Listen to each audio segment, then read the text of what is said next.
We're opening the door on a scenario that it begins simply enough, a job posting, a cleaning gig, but it immediately spirals into a fight for survival, a high-stakes con game, and, well, eventually, a string of murders. Exactly.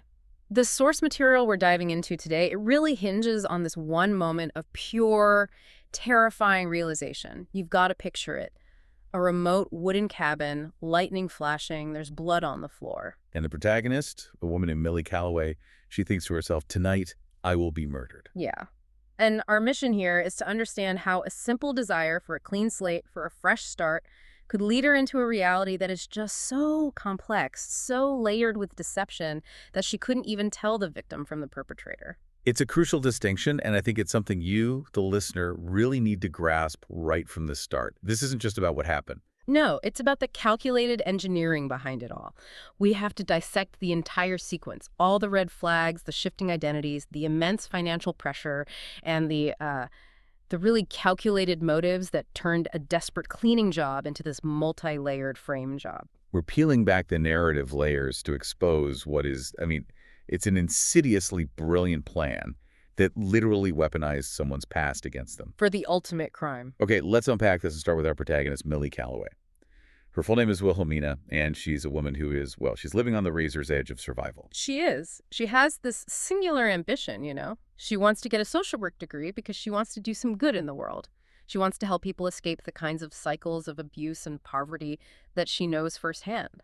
But her reality is defined by precarity. We are talking about a serious financial crisis here. It's not an exaggeration. She has less than $200 separating her from actual homelessness. And that kind of financial pressure, it forces her into a specific kind of work, right? The kind of work that lets her bypass the one thing she absolutely cannot face. A background check. And that background check is the critical hurdle for her because she has a criminal record for murder. Now, she maintains, and it's important to note this, that the conviction was a result of self-defense. She was a teenager, protecting herself from a sexual assault. But legally, it doesn't matter. The record is a brick wall. It means no legitimate cleaning service, no established agency will even look at her. She is completely 100% dependent on private ads and word of mouth. Which is why the firing from her previous employer, a woman named Amber DeGraw, is so catastrophic. It's not a slow build. It's an immediate crisis. Millie had been cleaning for Amber and occasionally babysitting her little 9-month-old daughter, Olive. And the reason for the dismissal. It's just utterly ridiculous. It's cruel, even. It is. Amber fired her because little Olive kept calling Millie Mama. Can you imagine? The source material actually quotes Amber saying, "Do you want to see the stretch marks? That woman is not your mother." It's just this unbelievable level of territorial pettiness. And it forces Millie's hand. She has to find a new, high-paying job, and she has to find it immediately. This vulnerability is the absolute key ingredient that the antagonist needed for their plan. And that leads us directly then to the new employer, Douglas Garrick. Right. And the first details we get about this guy, they're designed to impress and honestly to intimidate.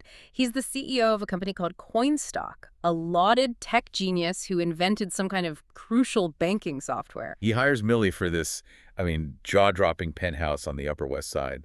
It's described as this architectural masterpiece, Gothic in style, just opulent in its scale. We're talking about a space where the living room is the size of an Olympic swimming pool. The sheer size of the master bedroom would, and I'm quoting here, necessitate binoculars just to see the bed from the doorway. It just screams wealth. But the job itself is immediately suspect. It reveals the first few cracks in this perfect facade. The job is a paradox. First of all, the man of the house, the CEO himself, is hiring the maid directly. That is highly unusual for someone of his status. Very. And second, the pay is exorbitant. It suggests the job entails way more than just typical housekeeping. But then, and this is the weirdest part, the apartment is pristine. Millie notes she would need a microscope to find a speck of dust. She's being paid a premium to basically polish air. And then there are the bizarre and hyper-specific instructions he gives her. Oh, yeah. Douglas insists that Millie use only very specific, often really hard-to-find cleaning supplies. He claims his wife, Wendy, is incredibly sensitive to smells. But it goes so far beyond cleaning products. The grocery list she's tasked with procuring It's a genuine scavenger hunt. You have to think about this list. It's so exotic. Buddha's hand, a fruit that looks like a mutated lemon. Right, cucamelon, which Millie initially thinks isn't even a real thing. Fiddleheads, poha berries. It demands maximum effort for what is essentially minimum return. It's not about providing food. No. It's about controlling Millie's time and her effort. It makes the job feel demanding and legitimate, which masks the fact that the apartment simply doesn't need cleaning. It's a control mechanism, but it's wrapped up in this really bizarre set of demands. But beneath all the opulence of the penthouse, the strangest and most crucial element was the person who was entirely absent. The invisible wife. Wendy Garrick. Exactly. Oh, we're told she's ill, that she's sequestered in a locked guest bedroom upstairs. And Douglas gives Millie these non-negotiable orders. Never, ever disturb her. And that right there is the first undeniable sign of trouble. The fractures in this facade, they appear almost instantly. On her very first day, Millie hears this distinct, loud thump echoing from that upstairs room. And when Douglas comes downstairs a little later, she notices something, an angry tear located precisely above the breast pocket of his expensive dress shirt. It just screams physical confrontation. The second encounter is even more unsettling, and it pushes Millie into this moral corner. She hears crying coming from the room. So she approaches the door, finds it partially ajar, and she catches a glimpse of a single, highly memorable green eye. It belongs to Wendy, who immediately insists she's fine and slams the door shut. That brief moment, it's a scream for help, but it's filtered through this terrifying constraint. And this brings us to a really fascinating internal conflict for Millie. She's taking a social psychology class, and as it happens, they've just covered the Kitty Genovese case. Ah, the woman who was murdered while, 38 people supposedly watched and did nothing? Exactly. Which leads to the discussion of the bystander effect and this idea of diffusion of responsibility. So Millie, who has a history of violent intervention, I mean, she literally killed a man to stop an assault in her past, is now facing this academic concept in a very real, very terrifying situation. Her professor even asks the class if they would jump out of a window to help someone. She's constrained by her job, her fear of Douglas, and the knowledge that one false move could expose her past and ruin her fragile future. But that internal moral compass, that's what's compelling her to act, isn't it? It is. And at the same time, the external pressures on her are just escalating dramatically. You have Brock, the financially stable lawyer boyfriend, who is offering her a route to safety. And then you have the genuine, immediate threat posed by Xavier Morin, the creepy neighbor. Let's focus on Xavier first. He lives in her South Bronx building, apartment 2C, and he's recognizable by this distinctive scar over his left eyebrow. He starts stalking Millie. It escalates to him cornering her on the stairwell and sexually assaulting her, pressing his body against hers, trying to force her into his apartment. And Millie, being Millie, fights back. Fiercely. She uses her mace and then shoves him with all her might. He falls, and he sustains some pretty significant injuries. A broken arm, a concussion, maybe some broken ribs. She calls 911 expecting, protection and justice. But the justice system immediately turns on her. And this is such a crucial narrative point because it validates everything Wendy does later. Officer Scavo arrives on the scene, and he immediately scrutinizes Millie as the aggressor. He's questioning her clothes, her t-shirt and jeans, acting as if she dressed inappropriately. And it just goes downhill from there. Scavo reveals they know about her prior prison record, her history of violent behavior. And he tells her they have a neighbor, a witness, who claims to have seen her kicking Xavier repeatedly while he was down on the ground. So the police completely buy Xavier's counterclaim that Millie was flirting and just freaked out when he wasn't interested. The outcome is just shocking. Xavier is released from the hospital with no charges. Millie is warned to seek help for her anger issues and is told she's lucky she wasn't arrested, given her past is now public knowledge within the precinct. That encounter is traumatizing, and it's hugely informative for her. It solidifies her belief that official channels, the police, lawyers like Brock, they will always see her as the violent one, the aggressor, because of her record. And that systemic failure is the exact weakness that Wendy later exploits so brilliantly. Which explains so much about why she can't fully commit to Brock. Yeah, Brock is the perfect, affluent, white-toothed lawyer. He's supportive, he repeatedly suggests marriage, or at least moving into his luxurious Upper West Side apartment. Which would instantly solve her financial and safety issues. It would let her focus on her degree. But the idea of revealing her murder conviction to this, perfect, oblivious man just terrifies her. She believes that the moment she tells him the full truth, all that luxury and stability will just vanish. So she sabotages it. She stands him up, she declines to move in, and she traps herself in the chaos she knows. Okay, now let's connect the dots on the mysterious black Mazda. During this period of intense stress, Millie repeatedly notices this specific car. License plate starting 58F, always with a cracked right front headlight. Right. She sees it near her South Bronx apartment, and she initially suspects Xavier's continuing to stalk her. But then, and this is the chilling part, she sees the exact same distinctive car parked near the Garrick penthouse. The connection is tenuous, but it suggests the stalking isn't random. It's related either to her or to the Garricks.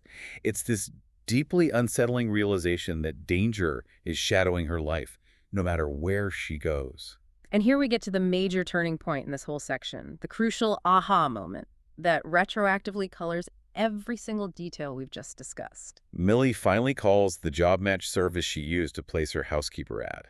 And she learns her credit card was declined, which means her ad never went live. This is the moment the victim narrative just begins to crumble.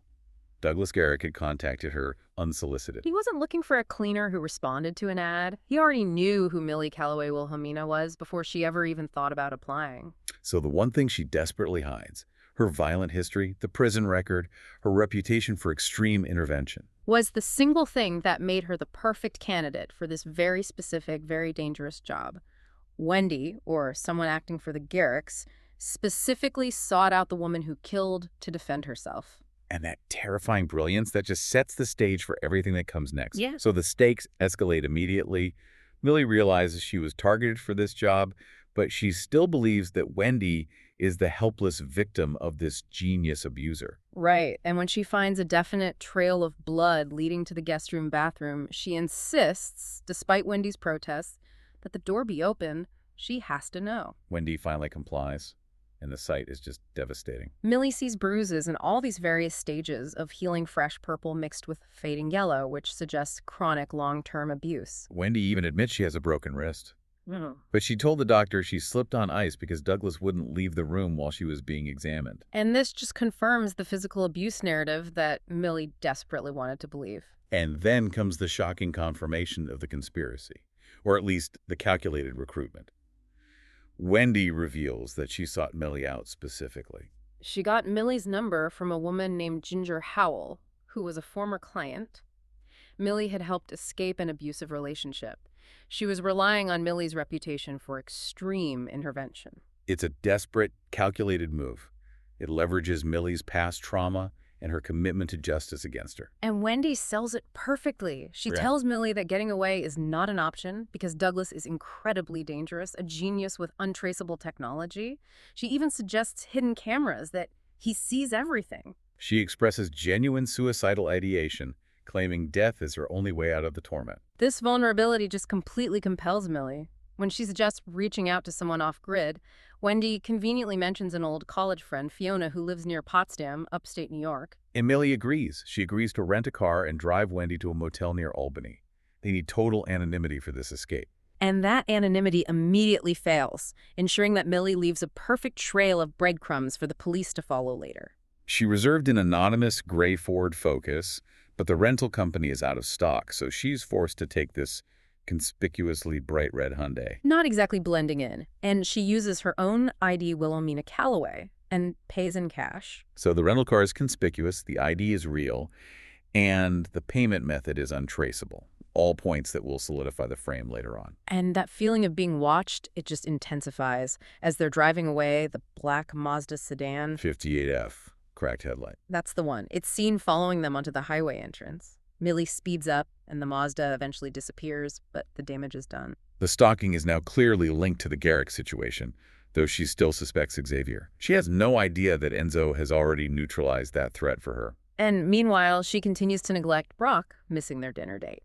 But to keep him from finally breaking up with her, she drops the biggest emotional bomb she can think of. The 3 words, I love you. Yep. It solidifies their commitment just as Millie is speeding toward the most catastrophic mistake of her life. It adds this layer of terrible emotional irony to the whole thing. The plan to get Wendy upstate works. But when Millie returns to the penthouse, after being told by Douglas to continue cleaning while he's on a supposed business trip, she finds the situation has reached a critical mass. She finds the weapon, a revolver hidden inside a hollowed-out dictionary in Douglas's study. The location is just so telling, isn't it? It's just a calculated, dramatic placement. It's meant to be found by someone looking for hidden secrets. And she hears it. What she believes is Douglas screaming at Wendy for having left the house, for lying about having lunch with some man who drove her upstate. Millie enters the room and finds Douglas choking Wendy until she goes limp. And this is the breaking point. The moral conflict is resolved. She remembers her past, her reputation for intervention, her academic reflection on the bystander effect, and she pulls the trigger. Her intent is only to wound him, to scare him off Wendy. But the shot is fatal. Douglas goes slack and dies instantly. And Wendy's reaction is the second major turning point, confirming the manipulation. She doesn't grieve. She doesn't panic. No, she becomes instantly composed, hyper-focused. She takes complete control of the scene. She instructs Millie to wipe her fingerprints, delete all their texts, and flee immediately. And here's the most brilliant lie of all. Wendy claims she will take responsibility. She insists she'll claim self-defense against an intruder, saying she won't drag Millie down with her. And Millie, who is exhausted, terrified, and traumatized, believes her. She believes Wendy is making this selfless sacrifice to save her. Which, of course, immediately sets up the frame job. Millie calls Brock, who agrees to represent her, though she still hasn't told him the full truth about her past. Detective Ramirez questions Millie and immediately hones in on the key discrepancies. Millie claims she left at 6:30 p.m., but Ramirez has evidence that contradicts her story. The evidence against Millie is just overwhelming, and it reveals the meticulous, calculated construction of the frame by Wendy. Ramirez presents the smoking gun, a final text message from a burner phone, allegedly from Douglas, asking Millie to meet him that night. It plants the whole affair narrative. Then there's the physical evidence that was strategically planted. Ramirez shows them Wendy's bracelet, a supposedly loving gift from Douglas that Millie had actually helped Wendy throw away in an earlier act of defiance. It was later retrieved and found in Millie's pocket. The police also found that luxurious white nightgown Douglas had asked her to return. It was forgotten about, now stained, found in her closet. You combine that with the Albany motel receipt paid for in cash by Wilhelmina Calloway, aligning perfectly with the night she stood up Brock. The case is airtight. And the big lie solidifies the frame. Wendy claims Millie was having an affair with Douglas. When Douglas ended it, Millie, in a fit of rage and using her known violent past, killed him. So now Millie is financially ruined, she's facing eviction, and she's the prime suspect for murder. With her record, she's facing a guaranteed life sentence. The rupture with Brock is swift and it's brutal. When Millie finally confesses her prison record, even the self-defense part of it, Brock is just horrified. He spits out, "No wonder you never got your college degree," and immediately declares, "I can't represent you." The luxury and safety he offered, it was all conditional on her being perfect, and now she's not, so he's gone. But here is the narrative pivot that defines this entire deep dive. Millie sees a photo of the deceased on the news, Douglas Garrick, CEO of Coinstock, and she realizes the devastating truth.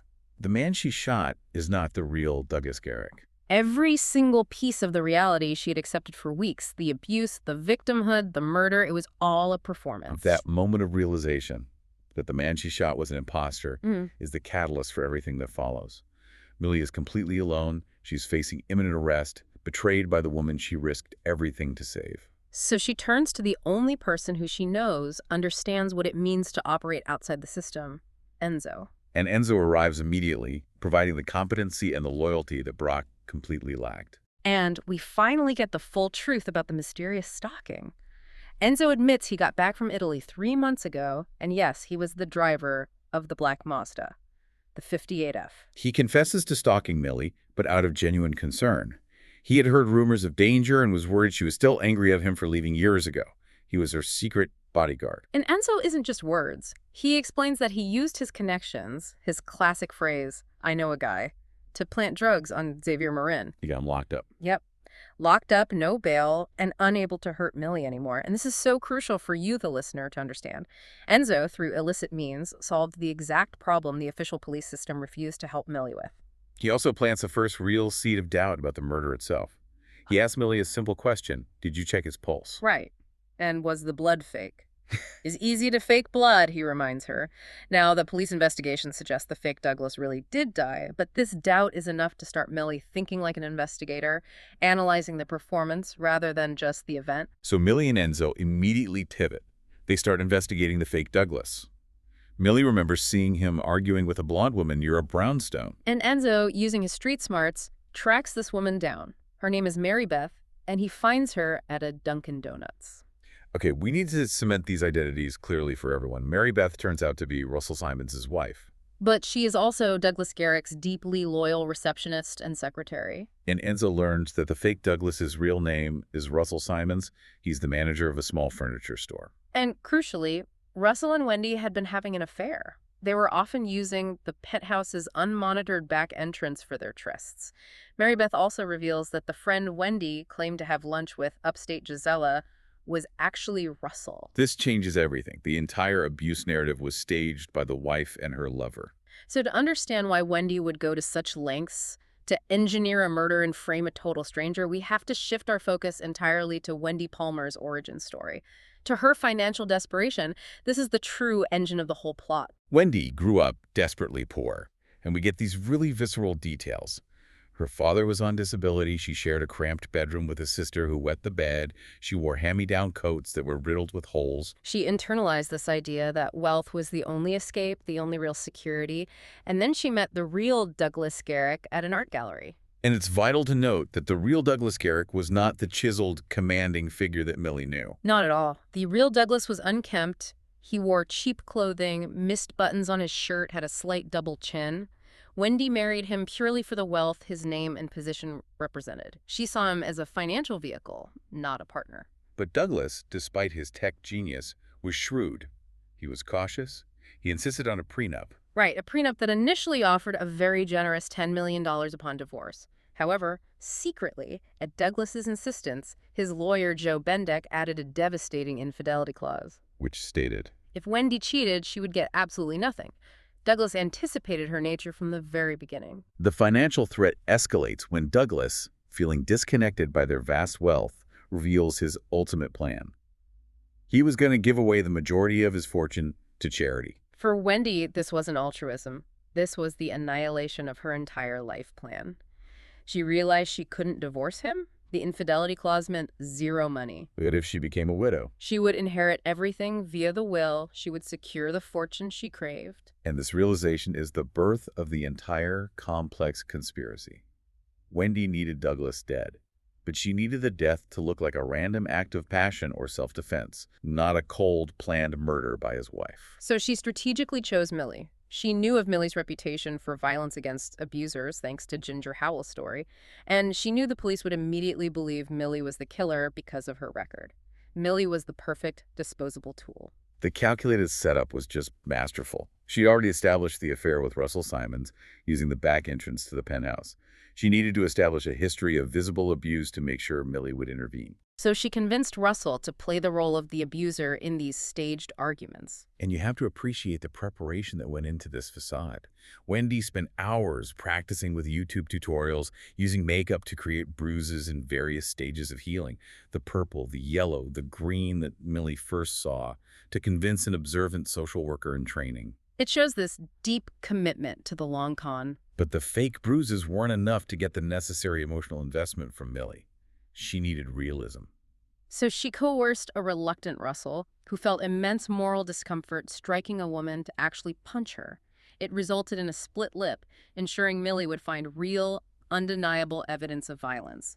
She orchestrated the entire theatrical performance. The ultimate betrayal comes when she lures the real Douglas back to the penthouse under the guise of signing divorce papers. And when he confesses his love for her, but also confirms his plan to give away his fortune, Wendy's rage just erupts. She killed him herself with the revolver when Russell, her lover, refused to do the job.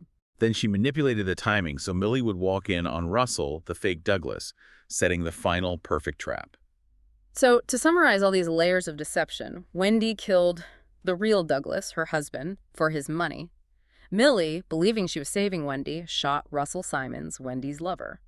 And the police, of course, were still focusing on pinning the murder of the real Douglas on Millie, having completely misunderstood the identities, the motives, and the entire theatrical performance. This incredible mess brings us to the final act, the final reckonings.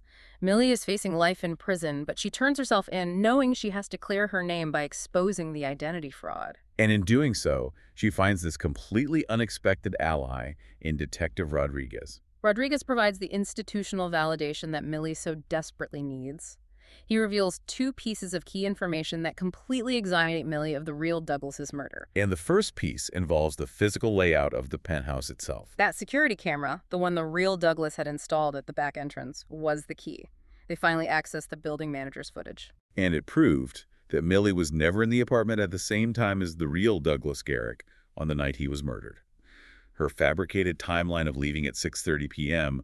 was disproven by external evidence, which ironically confirmed she was too late to have committed the murder. And second, Wendy Garrick was found dead in a remote cabin in Albany. She had apparently committed suicide, leaving behind a confession note for Douglas's murder. So Millie is cleared of the most serious charge. But the story of Wendy's end is far more complicated and, frankly, chilling than a simple suicide. Let's go back to that dramatic scene we started with. The wooden cabin, the blood on the floor, the lightning. Wendy and Russell Simons had fled there, believing they had gotten away with the wealth, or at least with their freedom. But the relationship immediately fractured. Russell, just riddled with guilt over his complicity in a murder and the betrayal of his wife, was completely breaking down. He was just overwhelmed by the magnitude of their crimes. And Wendy, now facing life on the run with a weeping lover, makes one last desperate financial maneuver. She reaches out to Douglas's lawyer, Joe Bendeck. Only to learn the final, devastating truth. Douglas, anticipating her manipulative nature, had secretly changed his will to leave almost everything to charity. Wendy was, for the second time, left with absolutely nothing. Financial ruin, a breakdown of her co-conspirator, and then the lights go out, a black shadow cuts the power. Wendy hears footsteps and realizes Russell has been murdered. His throat slit, blood staining the linoleum floor. She initially fears it's Millie, driven mad by the frame job, arriving for her vengeance. But the real killer steps out of the darkness, Mary Beth Simons. Douglas's loyal secretary and Russell's betrayed wife. Mary Beth wasn't there for the money. She was there for a much more layered kind of vengeance. She viewed Douglas as a brother. She was punishing Russell for his infidelity and his complicity in Douglas's murder. She was there for justice, her justice. And Mary Beth's vengeance is meticulous and terrifying. It's not just a quick murder, it's an act of narrative control. Mary Beth, armed with the knife that killed her husband, coerces Wendy at knife point into writing the suicide note. And that note is a carefully constructed final frame. It's designed to cement Wendy's villainy while clearing everyone else. It forces Wendy to confess to Douglas's murder, to the affair with Russell, and to state that she planned to kill Russell and that herself out of guilt. And then Mary Beth kills Wendy, fulfilling her own promise of a slow, painful death. The ultimate irony of Mary Beth's plan is revealed when Millie later visits her, still believing her to be just an ordinary grieving woman. Mary Beth reveals she orchestrated the whole final confrontation. She used Millie's frantic phone call to Brock, where Millie admitted she was headed to Albany to locate Wendy and Russell. But Mary Beth also confessed to the final, fatal act of cruelty. She removed Wendy's heart medication, digoxin. Wow. So Wendy, suffering from a heart condition and completely broken by the realization that she had lost the fortune, was rendered physically and psychologically hopeless by the removal of her medication. It made her final murder and the coerced note that much easier to execute. And speaking of tragic irony, we have to reiterate that one darkly comic detail that proves how unnecessarily complicated Wendy made her own demise. Douglas had a heart condition. He was on digoxin. Wendy could have quietly, untraceably killed the real Douglas by simply slipping him an extra dose of his own medication. But instead, she chose the dramatic, traceable method of shooting him, which necessitated this entire complex, failure-prone frame job around Millie Calloway. In the end, Millie is exonerated of the real Douglas's murder, and she's forced to choose her future path. Brock is gone, useless, horrified by her past. But Detective Rodriguez steps forward. He offers her his personal cell number, an official institutional endorsement of her capacity for, well, for vigilante justice. And she chooses Enzo. She prioritizes their shared understanding of life outside the system and his competent, dangerous loyalty over Brock's superficial luxury. Her dangerous reputation, which was once her greatest vulnerability, is now an acknowledged asset. She realizes she drastically underestimated the true danger in the Garrick household. It was never the abuser, but the calculating woman who manipulated her from the start. So let's synthesize this extraordinary deep dive for you. The complexity of this whole thing, it hinges entirely on Wendy's financial desperation, her meticulous staging of abuse, and her calculation that Millie's existing reputation for violence was the perfect tool. And the violence just spiraled outward.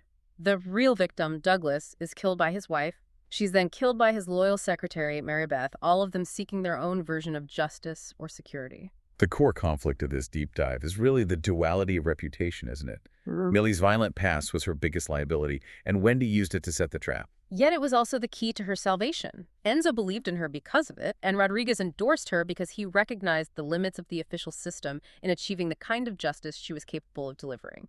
The justice system failed these characters repeatedly. We saw the police targeting Millie over Xavier, we saw Brock abandoning her, and the legal complexity that allowed Wendy to almost walk away with murder. Which raises an important question for you, the listener. If the official channels are corruptible or simply ineffective against the powerful and the calculating, does a dangerous reputation, when it's coupled with a fierce commitment to protecting the vulnerable, become the only true resource left for those who need help? Millie Calloway is walking away from this deep dive, not just acquitted, but sanctioned in a way. She's becoming this institutionalized vigilante, leveraging her dark history for good. She's serving as a dark reflection of the very system that initially failed her. It's a pragmatic and a pretty chilling resolution. A fascinating and truly terrifying maze of deception. Until the next deep dive.